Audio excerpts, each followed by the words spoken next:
corredor de acesso ao recinto. De acordo com o que sabemos da maneira de operar as lojas naquele período, podemos inferir que a parte cerimonial da reunião era muito breve. O simbolismo era limitado ao painel do grau. Os irmãos usavam luvas e, um ponto muito importante, eram armados com espadas. A sala onde a cerimônia era realizada não tinha mobiliário especial.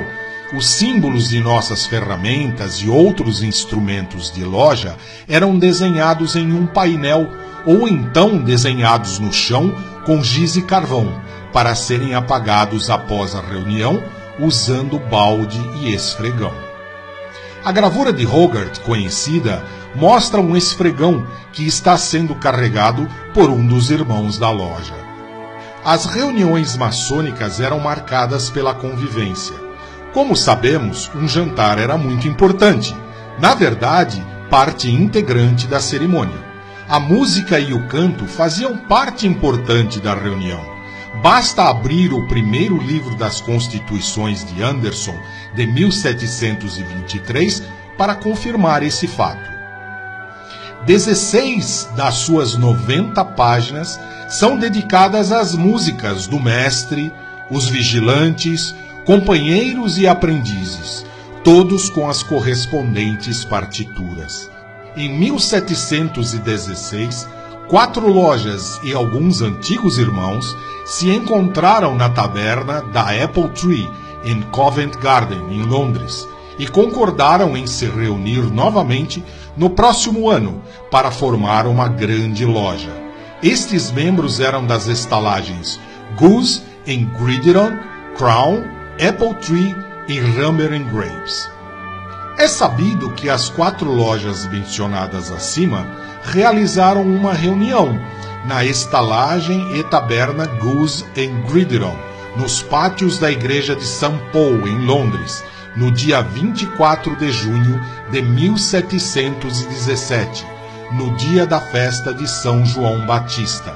Eles concordaram em restaurar suas comunicações trimestrais, ou seja, 3 reuniões por ano, nos dias de São Miguel, de Natal e da Anunciação, para tratar dos negócios maçônicos, e uma assembleia ou comunicação anual e festa para eleger o próximo grão-mestre. Assim, nessa reunião de 1717, elegeram o primeiro grão-mestre, Anthony Sawyer, mestre da loja Apple Tree.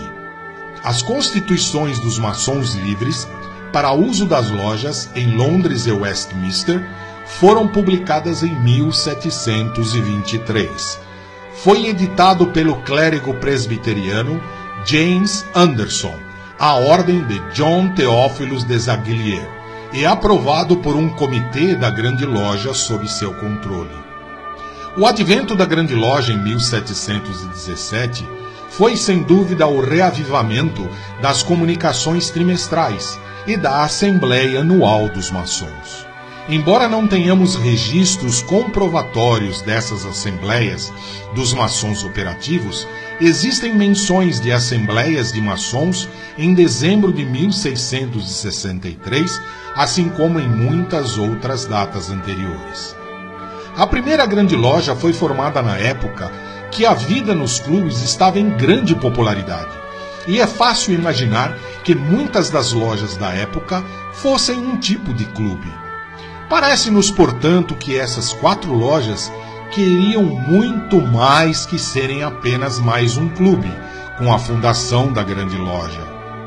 Dr. James Anderson, o compilador das primeiras constituições da Grande Loja de 1723, somente relatou o evento de 1717, 22 anos depois, na segunda edição das suas constituições. Assim, vamos dar a palavra ao Dr. James Anderson, que nos deixou este texto escrito sobre a fundação. Em 1716 d.C., algumas lojas de Londres decidiram firmar o cimento sob um grão-mestre, como o centro de união e harmonia, sendo as lojas que se encontravam. na estalagem Goose and Gridiron, o ganso e a grelha, nos pátios da Catedral de St. Paul. Na estalagem Crown, a coroa, na Parkers Lane, próxima da Drury Lane. Na taverna Apple Tree, a macieira, na Charles Street, em Covent Garden. E a taverna Rummer and Grapes, do Copázio e das Uvas, na Channel Row, em Westminster. Eles e alguns irmãos antigos se encontraram na citada Apple Tree e, tendo colocado na presidência o mestre maçom mais antigo, agora o mestre de uma loja, constituíram a grande loja pro tempore e, em seguida, restabeleceram as comunicações trimestrais dos oficiais das lojas, chamada de Grande Loja, e resolveram manter uma assembleia anual e festa, e quando escolheriam um grão-mestre entre eles mesmo, até que tivessem a honra de um irmão nobre os comandar.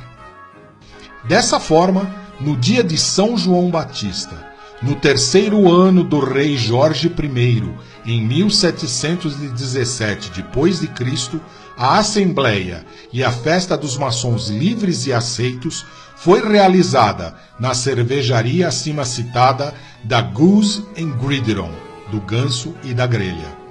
Antes do jantar, o mestre maçom mais antigo, agora o mestre de uma loja na presidência, propôs uma lista de candidatos apropriados, e a Irmandade, por maioria, elegeu Mr. Anthony Sawyer, cavalheiro, grão-mestre dos maçons, tendo como grandes vigilantes o capitão Joseph Elliot e Jacob Lumble, que foram investidos com as insígnias de cargo e poder pelo dito mestre antigo e instalados, e foram devidamente congratulados pela Assembleia que lhes prestaram homenagem. Este, assim, é o relato de Anderson, e assim foi formada a Grande Loja da Inglaterra.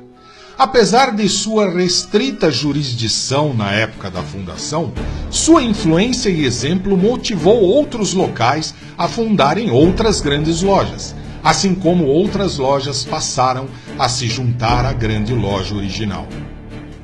A partir da Grande Loja de Londres e Westminster, foram surgindo outras grandes lojas, como que em 1751 foi fundada a Grande Loja dos Antigos, na própria Inglaterra, que passou a ser conhecida como Antigos, já que a Grande Loja de 1717 era conhecida como os Modernos.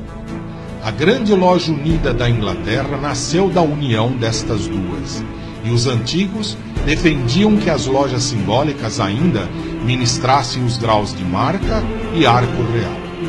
Na união das duas em 1813, a única concessão que tiveram dos modernos foi incorporar o arco real ao simbolismo. A primeira grande loja no Brasil foi fundada no ano de 1822. Portanto, maçons do universo, somos os herdeiros das tradições e dos costumes imemoráveis dos antigos maçons operativos, livres e aceitos, que se dedicaram a construir um mundo mais fraternal e sem fronteiras. Devemos nos orgulhar de fazermos parte desta história e podermos dar nossa contribuição e exemplo para gerações futuras que nos sucederão. Salve a maçonaria!